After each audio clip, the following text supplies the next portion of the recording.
तो बच्चों आज हम आपको पढ़ाएंगे किरचॉफ के नियम। ठीक है। जटिल विद्युत परिपथों को हल करने के लिए सर आपकी फोटो नहीं है। जटिल विद्युत परिपथों को हल करने के लिए हम लोग पढ़ेंगे क्या? किरचॉफ के नियम। किरचॉफ ने दो नियम दिए बेटा। पहले नियम को बोलते हैं प्रथम नियम। क्या बोलते हैं? प्रथम नियम। अब प्रथम नियम क्या है? प्रथम नियम है कि विद्युत परिपथ की किसी संधि पर, संधि माने होता है जोड़, जहां पे तार आके मिलते हैं, जुड़ते हैं, संधि पर धाराओं का बीजगणितीय योग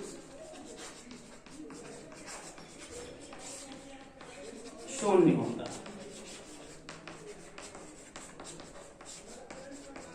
धाराओं का बीजगणितीय योग शून्य होता है। इसको शॉर्ट में हम लोग लिखते हैं बेटा sigma I is equals to 0। Sigma I equals to, इस सिग्मा बीजगणितीय योग को दर्शाता है। अब इस संधि क्या है?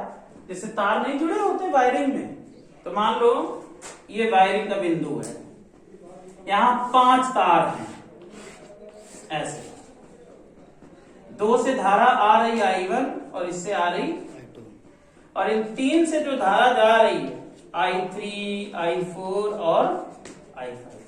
तो अब प्रश्न था बीजगणितीय योग क्या है? बहुत सिंपल, बीजगणितीय योग का मतलब आने वाली धाराओं को प्लस चिन्ह में, अर्थात I1 प्लस I2, और जाने वाली धाराओं को माइनस चिन्ह दे दो, I3, I4, I5 is equals to 0।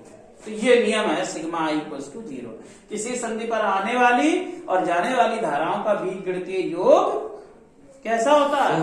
शून्य होता है। अब इसका दूसरे रूप समझ लो, I1 प्लस I2 बराबर I3, I4, I5।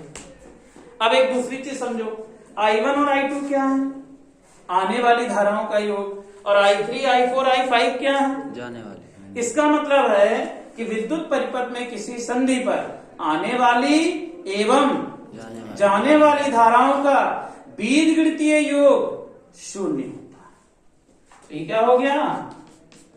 आने वाली धाराओं का योग बराबर जाने वाली धाराओं का योग। समझे? आने वाली धाराओं का योग बराबर, और इससे भी इंपॉर्टेंट बात, यह नियम एक नंबर पूछा जाता है, यह नियम किस सिद्धांत पर आधारित है? तो आपका उत्तर होगा आवेश संरक्षण। यह नियम आवेश संरक्षण के सिद्धांत पर आधारित है। ठीक है। तो बेटा ये है तुम्हारा किरचॉफ का प्रथम नियम। क्या है किरचॉफ का प्रथम नियम? कि किसी संधि पर आने वाली जाने वाली धाराओं का योग बराबर होता है। किस सिद्धांत पर आधारित है? आवेश। नोट कर लीजिए, बंद कर दो इसको।